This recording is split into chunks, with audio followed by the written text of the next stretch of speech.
Let's listen to this. That young man on the cross, our Savior said,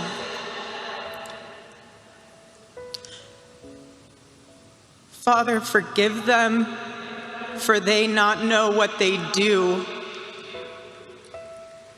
That man, that young man, I forgive him.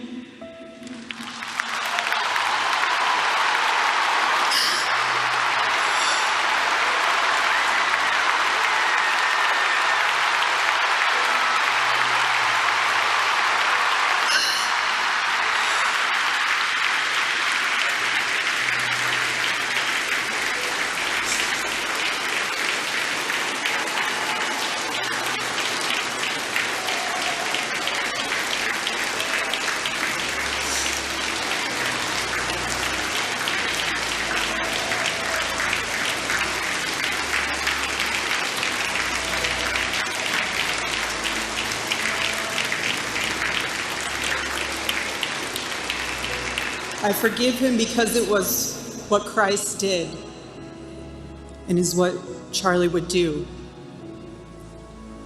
The answer to hate is not hate. The answer we know from the gospel is love, and always love. Love for our enemies and love for those who persecute us. The world needs Turning Point USA. It needs a group that will point young people away from the path of misery and sin. It needs something that will lead people away from hell in this world and in the next. It needs young people pointed in the direction of truth and beauty. And so I promise you today, every part of our work will become greater. I am tremendously honored to be the new CEO of Turning Point USA.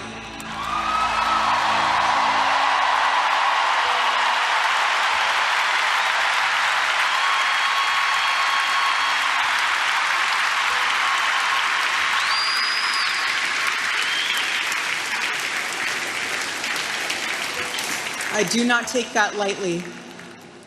Charlie and I were united in purpose.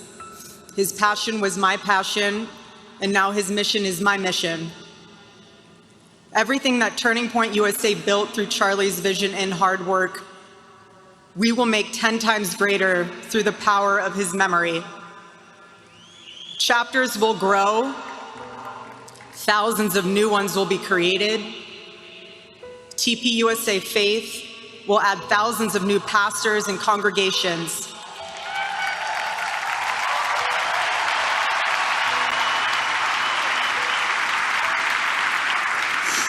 And yes, campus events will continue, and we will continue to hold debates and dialogue.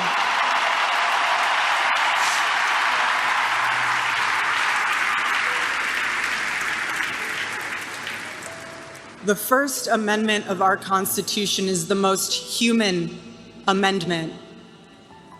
We are naturally talking beings, naturally believing beings. And the First Amendment protects our right to do both. No assassin will ever stop us from standing up to defend those rights, ever. And he convinced so many of them. It was a pretty amazing thing to watch, actually. Shortly before Charlie arrived on campus, but through it all, the core of Charlie's message and his basic method never changed. It never really changed. He stayed the same person also. At every campus event, Charlie asked the people who disagreed with him to come forward, and instead of silencing them, he handed them a microphone and let them speak. And he convinced so many of them. It was a pretty amazing thing to watch, actually.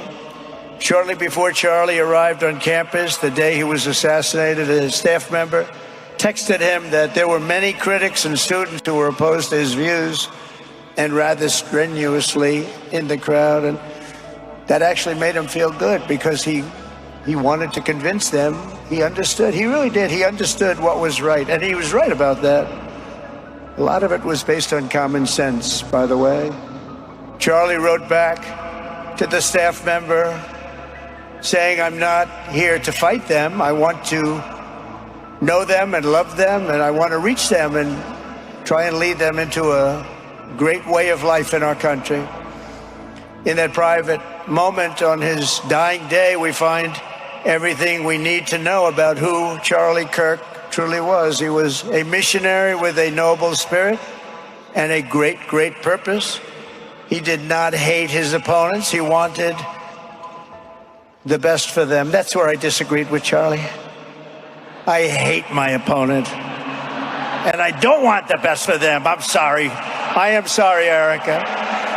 But now Erika can talk to me and the whole group, and maybe they can convince me that that's not right, but I can't stand my opponent. Is it funny that the wife to Charlie Kirk sounds more presidential than President Trump? Erika Trump forgave the people who hated his husband and who is responsible for what happened. But you listen to Trump and question yourself. I thought a president should unify Americans, but I feel Erika Kirk is uniting Americans than the person who is responsible for this. And sometimes I even question how would I trust democracy that has given us President Bush, has given us President Obama, and has given us Trump.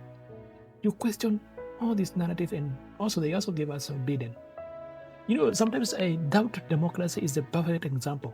I don't believe in democracy at all. I am a person who believes in African socialism. Because why?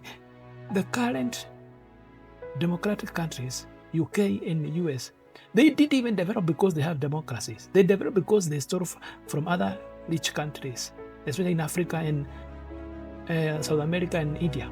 These are people who benefited from slavery, people who benefited from colonization. And I feel today we have a president who creates more division than uniting Americans. And when we listen to Erika Kirk, she sounded more presidential than the president himself. And I love that despite the pain she's going through, because it's sad that no matter how you may disagree with Charlie Kirk, you can tell he was someone who was slowly changing and someone who was open to ideas, irrespective whether sometimes he communicated respectively or not, because this is normal. We cannot be civil all along when you're making these discussion dailies. So what happened is, my question is, Americans, why do you feel like, don't you feel like Erika Kirk sounded more presidential than the current president? She is forgiving people who hated her husband, but the president is saying that he doesn't hate their enemies. This is like promoting violence while pretending to fight violence. It's very sad that the president of America could make such a statement in such a day. I feel he also lack understanding and emotional maturity to know that sometimes you don't have to say some things when people are mourning. You better be realistic and shut up your mouth. Sometimes it's not making sense to make some statements when people are in pain. I didn't understand this, by the way. And this is a problem I have noted, like many times he is saying things that he should not be saying. I'm not happy that this is what President Trump has done.